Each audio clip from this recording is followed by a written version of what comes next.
Hello everybody and welcome back to Afrikaans and English Lessons with me, teacher Jeanette Webb. I hope that you're all healthy and safe and that you're doing your homework and everything that's supposed to be done. So we'll be focusing on English essays today.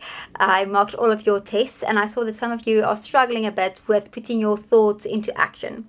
So first thing, I saw that some of you also didn't even get to the part where you had to write a paragraph in the test. So if you're one of those, please learn to write a bit faster. One of the things how you can do that is by actually writing a lot of things, like writing a English piece, writing essays, writing ingredients, writing a lot of things down, and learn how to write it faster. Also, you can write the alphabet down in cursive or print and learn just how to write it faster and faster by timing yourself. So then another thing, spelling. So some of you made a lot of spelling mistakes, and if you're grade 4 you need to be at a certain level, and then naturally grade 7 you need to be at a certain level. So if you're not at that level, I am worried, and naturally I have to penalize you if you made certain mistakes. One of the best way to get your spelling up is by reading. So I can give you spelling words, and we can do our spelling tests on Fridays, but the best way to increase your spelling is by reading books, newspapers, magazines, anything you can literally get your hands on. I will send you all a link, or to Teacher Estelle, I will send you a link where you can download books for free at the moment. It's a brilliant link. I'm not quite sure if the book Charlie and the Chocolate Factory is on that link. Please go check, which is our prescribed book for the year that will follow. But please go and read anything else you can get your hands on, if it's a documentary or if it's a fun reading book, whatever you like, please go and read, because books is the best way to help with spelling, grammar, sentence construction, literally everything books help with. So please read. I can only help you so far, and then books is a magical way to actually help with spelling, especially that. You really need to read. So also out loud and then softly, all the type of ways, group reading, we really do a lot of that in class, but still you need to do it at home as well.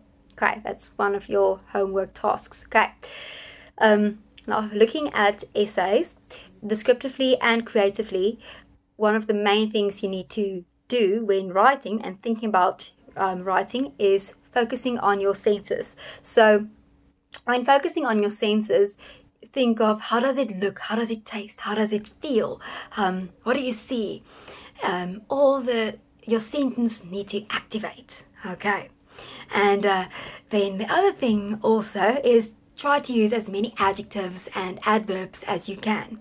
If you don't know a lot of them, start writing them down. Open a dictionary, look for adjectives. You can Google cool adjectives to use in a essay, and you can just start writing down what are really brilliant adjectives and adverbs to use in a creative or descriptive essay.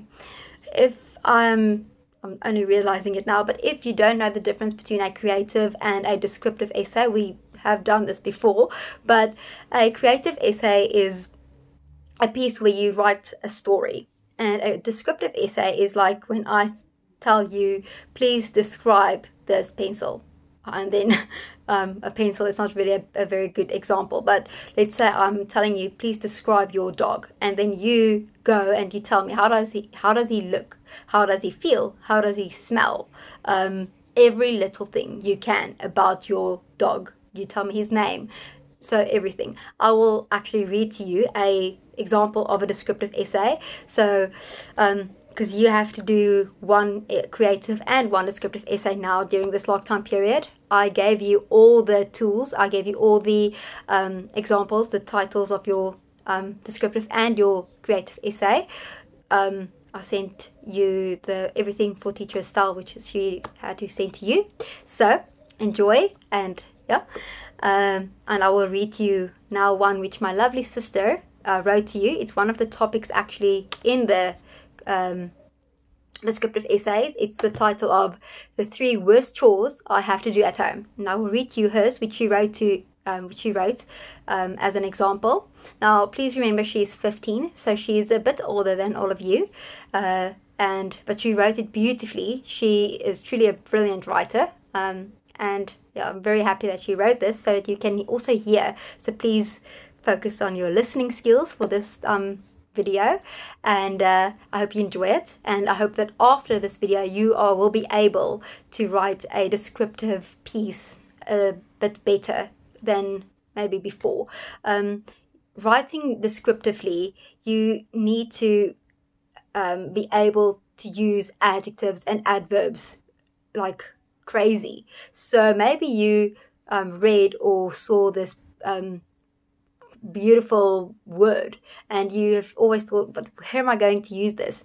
The answer to that is essays. You can use the craziest and like completely bonkers word in essays. So if you want to like get a notepad or like a little book for really cool words, write them down in a little book, maybe at the back of your English book or somewhere, and put it in, and you can also write the meaning of it and start, gathering some really cool words in essays in your book, because as you know, I really do not like the word nice. It's just like an irritating, very boring word. It's just not describing anything very cool, very beautiful. It's like a very boring word. So I'm going to read this to you now, and I hope you enjoy it. Okay. The 3 worst chores I have to do at home. The deafening scream of my mother calls me to my humongous mountain of chores to complete. Why pay a perfectly capable housekeeper when you could just boss your approximately 16-year-old daughter around?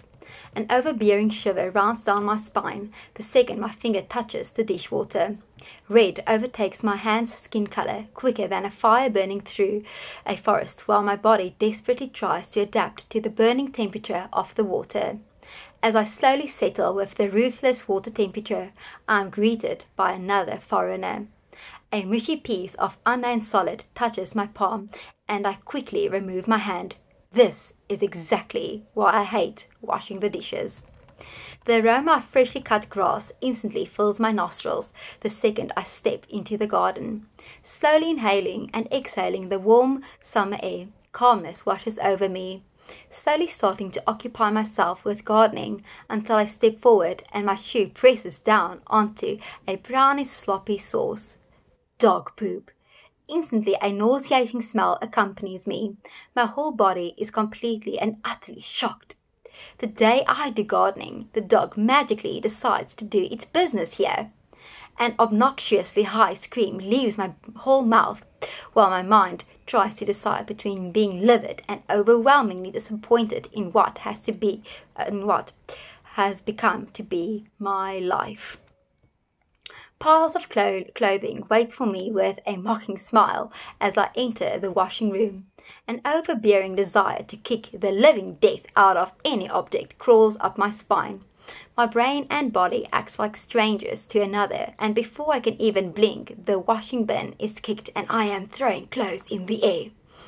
Absolute frustration is quickly becoming my downfall. Anger and irritation spreads through my entire being like a wildfire.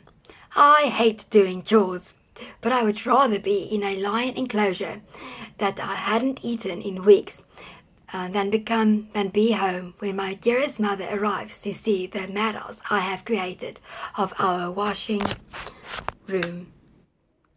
So I hope you enjoyed it, and that you could hear all the description, everything about how she hates doing dishes and everything, and that you're also now able to write your own piece of any of the topics. Enjoy, and that I hope you're also so mad in love with all the languages like I am. Good luck. Bye.